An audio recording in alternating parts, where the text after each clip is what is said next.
사망을 이기셨습니다. 죽음도 이기셨습니다. 두려움도 이기셨고 질병도 이기시고 모든 것을 다 이기셨어요. 그것이 바로 부활입니다. 근데 부활은 단순히 우리에게 어떤 의미만 부여하는 것이 아니라 역사적인 사건, 실제로 죽었는데 실제로 부활한 겁니다. 그렇다면 오늘 우리가 지난 사순절을 보내오고 또 고난주간을 의미 있게 지나온 사람일수록 오늘 이 부활은 특별할 겁니다. 또 지난 시간들 속에서 나에게 고난이 있고 질병이 있고 죽음이 있고 두려움이 있었던 사람들이라면 오늘 이 부활은 분명히 더 주님 앞에 특별한 날이 될 겁니다. 그냥 평범하게 지나다가 살다가 그냥 고난주간이 나와 무슨 상관이 있고 주님의 십자가가 나와 무슨 상관이 있고 내가 죽는 거 먹고 살고 하는 모든 것이 내가 열심히 사는 거지 생각하고 살아가던 사람들이 오늘 이 부활을 이야기하면 이게 무슨 소리지? 그럴 수 있습니다. 부활은 죽은 사람에게 들려져야 할 소식입니다. 두려움을 가지고 살아가는 사람들에게 전해져야 할 소식입니다. 질병 가운데, 고통 가운데 있는 사람들에게 전해져야 할 소망입니다. 우리는 지난 주간을 고난주간으로 보냈습니다. 특별히 우리 예천교회 밴드를 통해서 십자가 유산이라는 주제로 한국교회의 기초를 놓은 목사님들과 그리고 선교사들을 함께 묵상하는 그런 특별한 주간으로 보냈습니다. 저는 십자가 유산이나 한국 목사님들은 이미 정해진 그 임무를 통해서 날마다 진행되고 있었지만 저녁에 소개되는 선교사들에 대해서는 많은 사람들 중에 특별히 어떤 사람들을 이 가운데 소개하면서 우리가 묵상했으면 좋을까 하고 고민을 많이 했습니다. 그럼 사순절 기간 동안에 특별히 선교사들의 그런 한국 교회를 또 우리 조선의 땅에 온 그 초기 선교사들에 대해서 계속 보고 또 공부하는 중에 제가 중요한 사실 2가지를 발견을 했어요. 다른 때보다도 이번에 우리가 십자가 유산 묵상 가운데 선교사들을 소개한 사람이 몇 년도의 사람들이냐면은 1880년대 사람들로 집중되어 있습니다.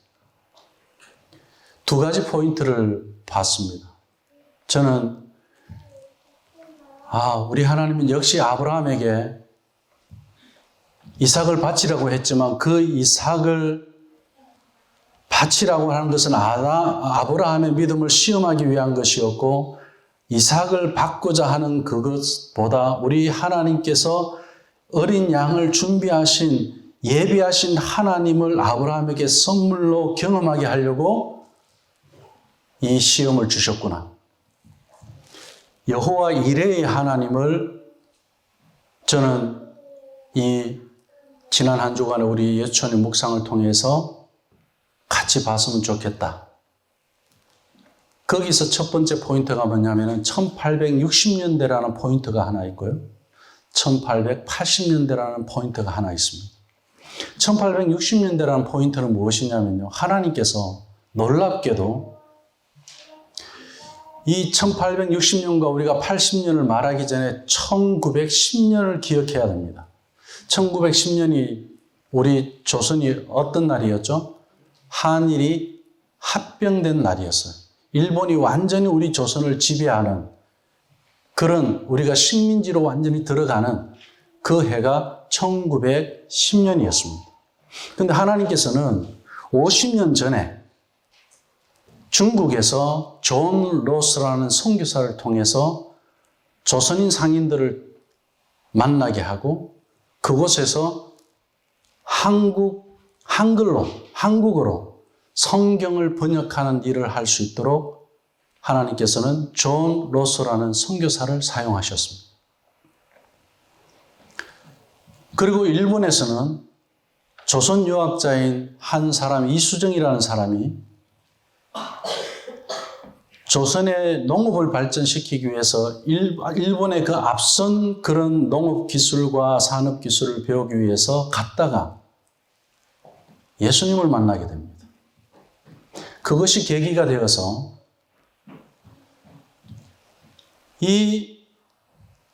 하나님이 이 수정을 통해서 어떤 마음을 주시냐면 성경을 번역해야 되겠다는 마음을 주셨어요. 그래서 일본에서 미국의 선교사들을 만나고 그리고 성서공회 목사님 선교사들을 만나게 되면서 당신이 한국어 성경을 번역했으면 좋겠다. 이렇게 되어서 도움을 받게 됩니다. 그런데 이 사람들이 우리가 그냥 단순히 그런 도움을 받았고 지금 좋은 이야기 하니까 평안한 걸로 생각하잖아요. 결코 그렇죠. 이수정이라는 사람은 언제 어디서 죽었는지 그 사람의 무덤도 지금 우리는 알 수가 없습니다. 그런데 성경을 번역하고 언더우드라는 선교사가 들어올 때 그 사람의 손에 그가 번역한 성경을 가지고 선교사들이 들어오게 됩니다. 놀랍지 않습니까? 지금도 저는 몸이 살짝 추워져. 장살이도 너무 놀라워. 왜요? 하나님께서는 미리 한국어 성경이 번역되게 해서 선교사들이 들어와서 한국어 성경을 번역하는 것, 나중에 그 작업이 있었지만 미리 먼저 번역해 하신 일들을 통해서 선교사들이 들어올 때 한국어 성경을 갖고 들어온다? 이건 기적과 같은 일이잖아요. 그리고 중국의 존 로스라는 선교사를 통해서 또 한국어 성경이 번역되어져서 한국에 들어오게 되는 일들. 이거는 1860년대를 통해서 하나님 하신 일이다. 자, 그러면은 우리가 1910년 제가 왜 한일 합병을 이야기하느냐면은 하나님께서 50년 전에, 두 세대 전에 이 일을 하고 계시는 것을 두고 1910년 한일 합병은 우리가 식민지 하에서 독립이 있기까지 과연 이 일이 없었다면 지금 우리 한국이 있을 수 있었을까요?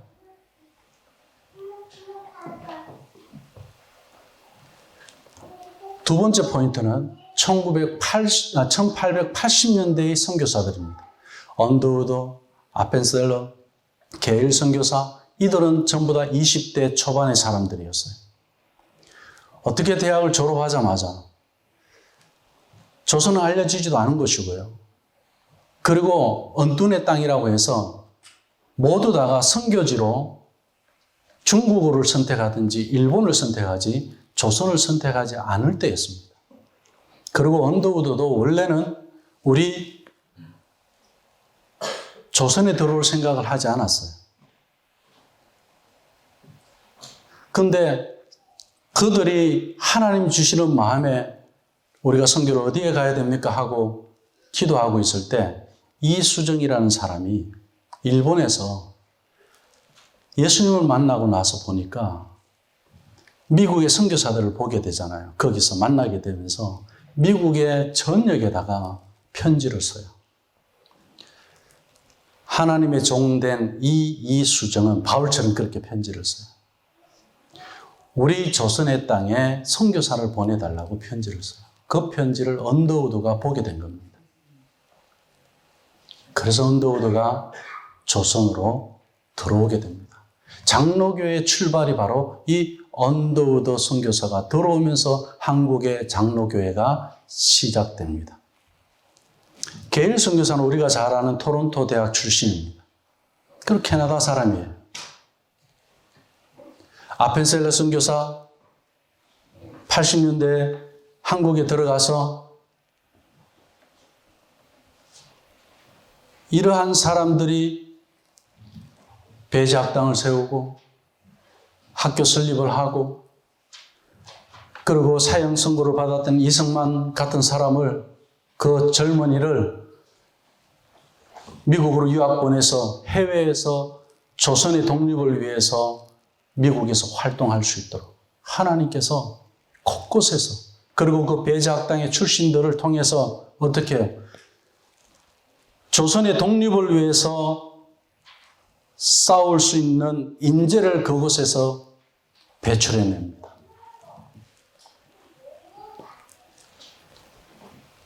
(1860년) (1880년대에) 들어온 이들 한국어 성경과 그리고 이들의 선교로 말미암아 학교가 세워지고 병원이 세워지고 교회가 세워지면서, 근데 이 사람들이 그때 들어와서 선교할 때 모든 환경이 좋았느냐? 자식을 잃었어요. 남편을 잃어가요. 그러면서 한국에서 죽어가요. 묻을 땅도 안 줘요, 조선에서는. 그 서양 귀신이라고. 그래서 한양 땅 안에 묻지도 못해요. 그래서 한양 사대문 밖에다가 묘지 하나 준 게 그게 양화진이에요. 거기 선교사들이 다 거기 묻혀 있습니다.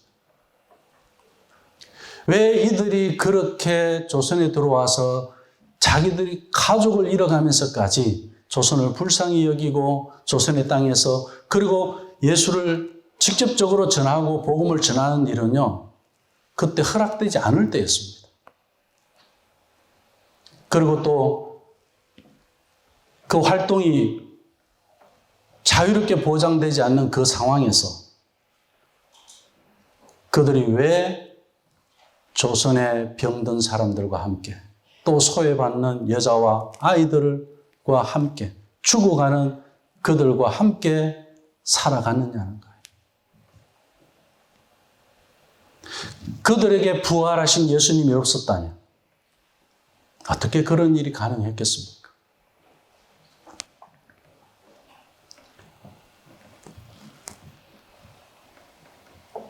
이들을 통해서 조선의 땅은 곳곳에서 복음의 불길이 번져가게 됐습니다.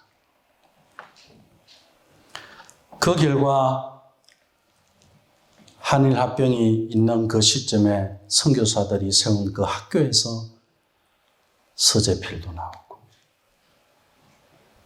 아까 말씀드렸던 이승만 같은 사람도 나오고, 그때 당시에 이승만이라는 사람이 나중에 대한민국의 대통령이 될 줄 어떻게 생각을 했겠습니까? 사형선고로 이미 죽을 수 있었던 사람이었어요. 그런데 선교사를 만나서 예수님을 믿고 세례를 받고 조국을 사랑하는 마음이 달라졌어요. 하나님을 사랑하는 마음으로 민족을 사랑하게 되니까 지금 저렇게 헐벗고 가난하고 병들어 있는 저들을 양반과 상놈으로 나눈 것이 아니라 하나님의 백성으로 동일하게 보고 우리나라가 가야 할 미래에 대해서 꿈을 꾸게 됩니다. 만약에 이러한 일들이요, 한일합병 후에라면 어떠했을까요? 저는 그런 생각을 해봤어요. 하나님께서 30년 전에 40년 전에 선교사들을 이렇게 준비시키고 보내시지 않았다면 이번 주간에 우리가 묵상했던 그런 목사님들, 주기철 같은 목사님들, 길선주 같은 목사님들, 김욱도 같은 목사님들, 이성봉 같은 이런 목사님들이 과연 나올 수 있었을까? 손양원 같은 목사님들. 불가능했겠죠. 지금 연세대학이 있을 수 있습니까?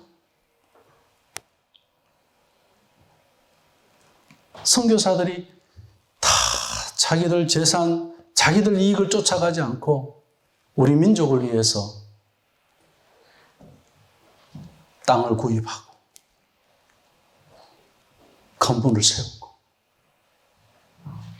병원을 세웠습니다. 여호와 이레의 하나님. 그래서 손영원 목사님은 이렇게 이야기했습니다. 하나님의 뜻은 사람을 기다리지 않는다 그랬어요. 하나님의 뜻에 따라서 우리가 쓰임 받는 것은 바로 우리 한국교회 기초를 놓은 그 선교사들이었고, 그리고 그때 세례받고 목사님이 되신 분들이에요. 이사야서 55장 6절 말씀 보면 너희는 여호와를 만날 만할 때에 찾으라 그랬어요. 가까이 계실 때에 그를 부르라 그랬습니다. 이스라엘 백성들이 하나님을 부르면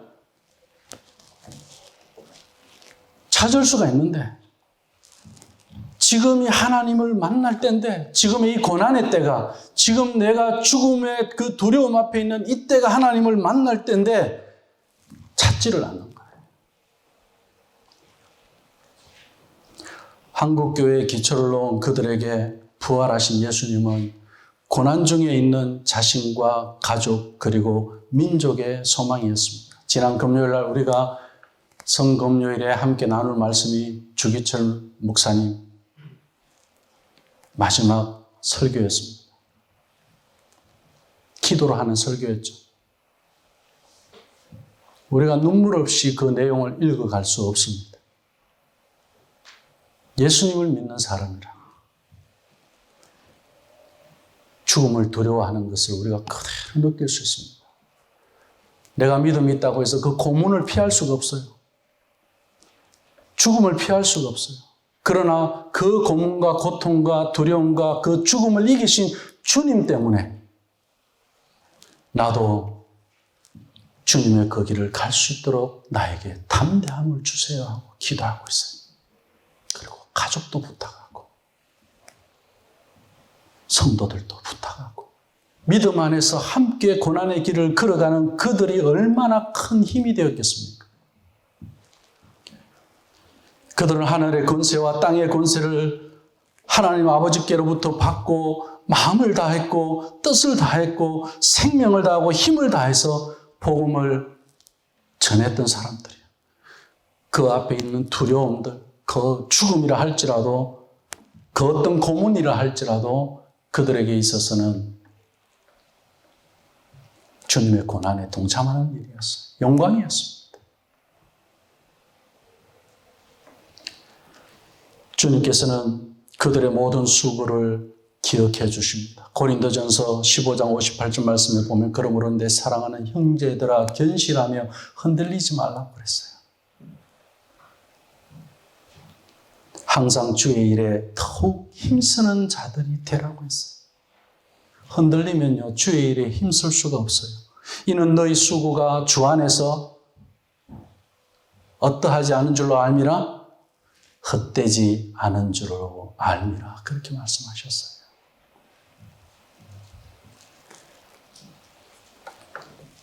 그 고통을 이겨낼 수 없는 그런 고문을 받으면서 감옥에서 목숨을 잃어가는 그 목사님도 우리 주기철 목사님도 감옥에서 죽었다고 해서 결코 헛되지 않았잖아요. 한국 교회를 살리는 죽음이었고 부활의 소망을 갖게 하는 죽음이었고 그 길에 믿음의 길을 가는 사람들에게 위로가 되고 격려가 되고 힘이 되고 믿음을 견고하게 해주는 일들이었습니다. 우리 역시 우리를 사랑해 주시는 예수님을 변함없이 사랑합니다. 에베소서 6장 24절 말씀에 보면 우리 주 예수 그리스도를 변함없이 사랑하는 모든 자에게 은혜가 있을지어다. 그래서 우리의 죄를 대신 짊어지시고 십자가에 달려 죽으신 예수님을 하나님께서는 살리신 겁니다.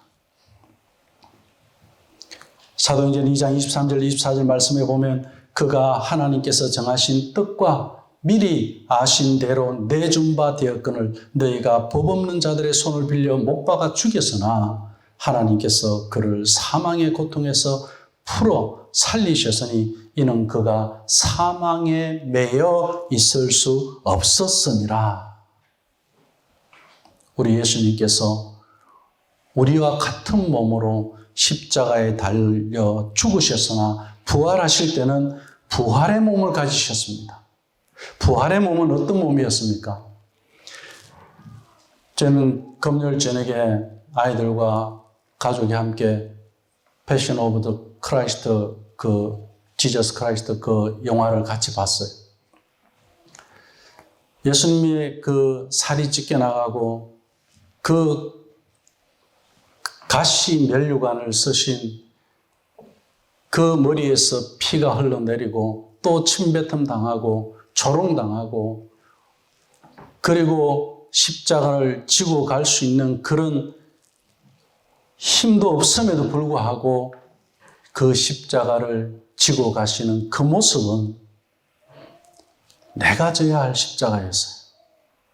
내가 조롱받았어야 하는 그러한 나의 모습이었어요. 왜요? 죄 때문에.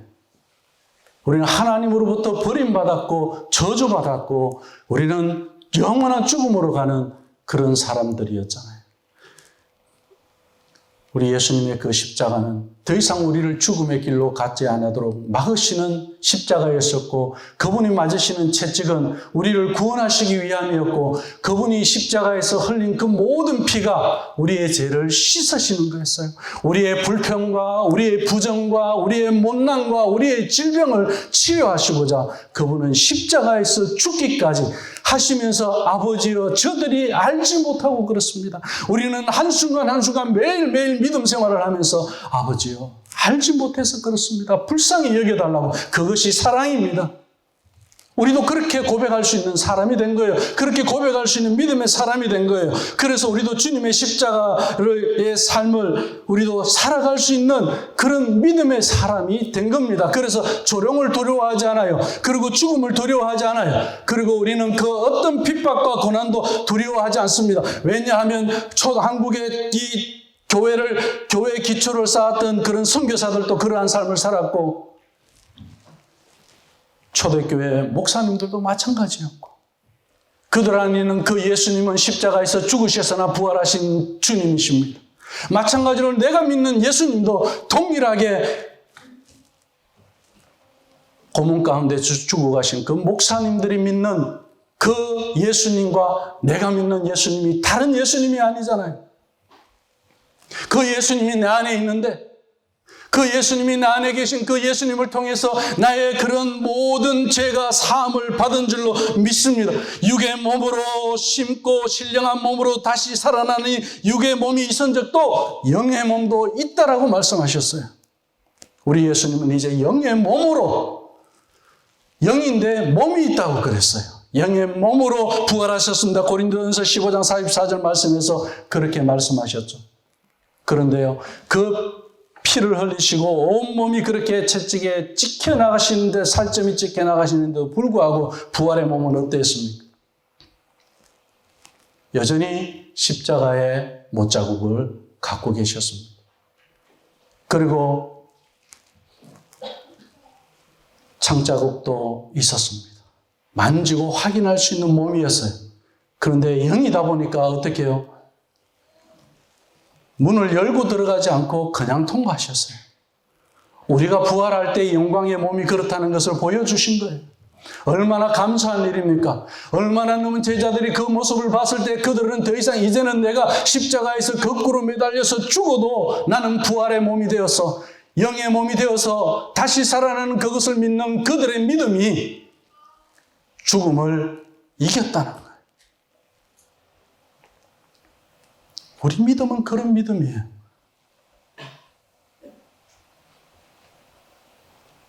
내 생각 안에 가둬놓지 마세요. 내 경험 안에 가둬놓지 마세요. 내 지식 안에 가둬놓지 마십시오. 믿음은 그 안에 갇혀있는 것이 아니에요. 우리 예수님의 크기만큼, 우리를 구원할 만큼, 우리를 천국으로 인도할 만큼, 우리가 죽음을 이길 만큼 큰 믿음입니다. 말씀을 맺습니다. 저는 오늘 본문 설교를 준비하면서 이런 질문으로 한 주 내내 묵상을 했습니다. 왜 예수님은 부활 후에도 생긴 그 상처를 지니고 있었을까? 십자가의 그 상처를. 3일 후입니다. 그 상처가 영의 몸으로 부활했으니 당연히 다 아물었고 아무런 문제가 없습니다. 다니시는데 지장이 있는 상처도 아니에요. 그런데 그 상처를 그대로 갖고 계셨어요.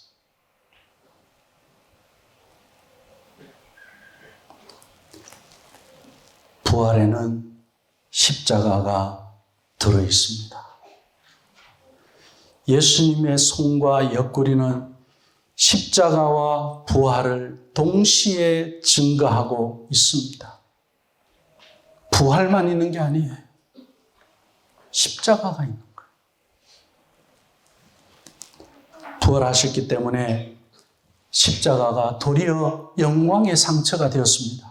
우리 또한 마찬가지로 내가 예수님을 믿으면서 믿음 생활하면서 우리 안에 있는 그런 어떤 상처나 고통과 내가 져야 하는 그 십자가의 그 모든 상처는 부활의 몸에서 영광이 되는 줄로 믿습니다.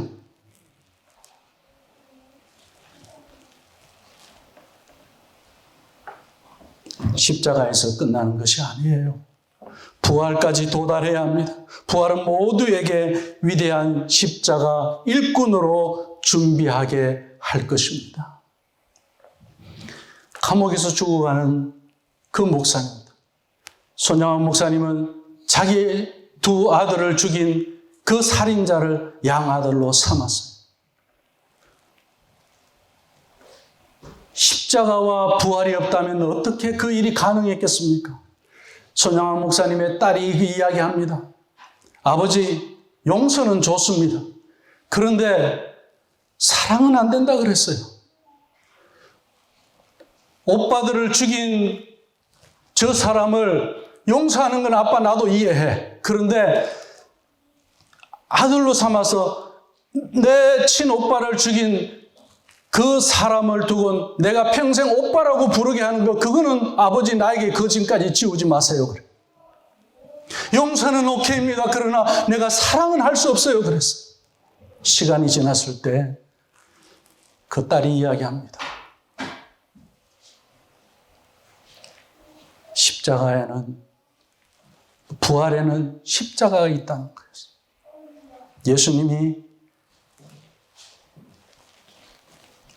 예수님이 나를 사랑하신 그 사랑으로 인해서 저주받고 죽고 버림받아야 하는 나였다는 그것에 대해서 아버지를 이해하지 못하고 받아들이지 못하는 그 인간의 마음은 이해할 수 있지만 믿음이 들어가지 않으니, 성령이 임하지 않으니 그 딸이 받아들이고 싶어도 받아들일 수 없었던 거예요.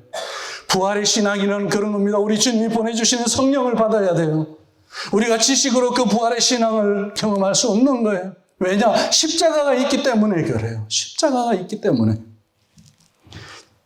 저는 고난주간 십자가 유산 묵상을 하면서 우리 예천교회를 함께 묵상했습니다.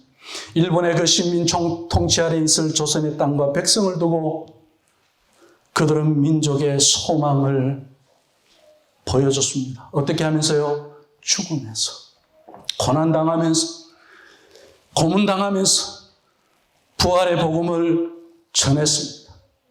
선교사들은 와서 풍토병으로 인하여 자식을 잃어가면서 십자가의 복음을 전했습니다. 우리 예천교회 지난 20년은 어떠했습니까? 그리고 앞으로 10년은, 그리고 또 30년 후는 어떻게 할까요? 하나님께서 한국교회의 기초를 세우기 위해서 30년 전에 민족의 그 위기가 있는 그 날을 하나님은 알고 계셨어요. 1910년이 있기 전에, 30년 전에 선교사들을, 그리고 50년 전에 성경책을 번역하게 하고 선교사들을 보내고, 그리고 한국의 그 무지한 사람들, 버림받은 사람들, 대우만 받던 그런 양반들만 교육하는 그런 기관들이 아니라 천대받는 저 백정들까지도 의사로 바뀌게 되는 그런 일들, 그들이 교육받고 이름도 그들은 지을 수가 없었던 사람들, 성도 가질 수 없었던 여인들, 그들에게 성을 갖게 하고 이름을 갖게 하는 일들을 누가 했습니까? 십자가의 사랑을 가지고 온 복음을 전한 그 선교사들이 언제 했습니까? 우리 민족이, 나라가 망하기 30년 전에 하나님은 이미 학교를 세우게 하셨고 준비하게 하셨습니다. 우리 지난 20년 하나님께서 예천교회를 준비하게 하셨어요. 앞으로 10년 뒤 우리 예솔이가, 동준이가 앞으로 10년 뒤가 되면 얘들이 지금 어떻게 되어 있겠습니까? 청소년이에요. 그리고 저들이 대학을 들어가게 될 겁니다. 그리고 지금 우리 청년들은 어떻게 되어 있을까요? 지금 우리 예솔이와 같은 아이들을 낳고 살아가게 될 겁니다. 그리고 지금 우리 젊은 집사님들 어떻게 될까요? 10년 뒤, 30년 뒤 저는 그때 하나님한테 가 있을 겁니다. 그렇게 가기 전까지 우리는 십자가와 부활의 증인이 되어야 한다는 거예요. 그 일 때문에 우리는 한 가정을 세우는 일에 생명을 다하는 거예요. 우리 자녀가 제자로 세워지는 일에 생명을 다하는 거예요. 그 일 때문에 우리는 가정으로 끝나는 것이 아니라 이제는 그것이 가정이 가정을 낳고 교회를 이루어가고 또 교회가 그런 교회를 낳게 하고 그러한 교육이 지속될 수 있도록 학교를 세우는 일을 두고 우리는 기도하고 있습니다. 30년 뒤에 십자가의 일꾼들이 어떻게 준비되어져서 하나님께서는 30년 뒤에 이 땅에 어떤 일이 일어날지 몰라요. 우리는 하나님은 알고 계셔요. 어떤 위기가 올 줄 모릅니다. 앞으로 위기는 더 많이 올 거라고 생각합니다. 많은 사람들이 죽음을 향하여 달려가고 있어요. 소망을 가지고 살아가지 못하고 있어요. 절망 가운데 가고 있습니다. 그때 우리 자녀들이, 우리 세대들이 하나님이 이렇게 준비한 이들을 통해서, 이들의 가정을 통해서, 이들의 교회를 통해서, 이들의 학교를 통해서 하나님이 어떻게 그 30년 뒤에, 50년 뒤에 일하실 것인지를 우리는 꿈꾸고 증거할 수 있어야 됩니다. 그냥 되는 일이 아니에요.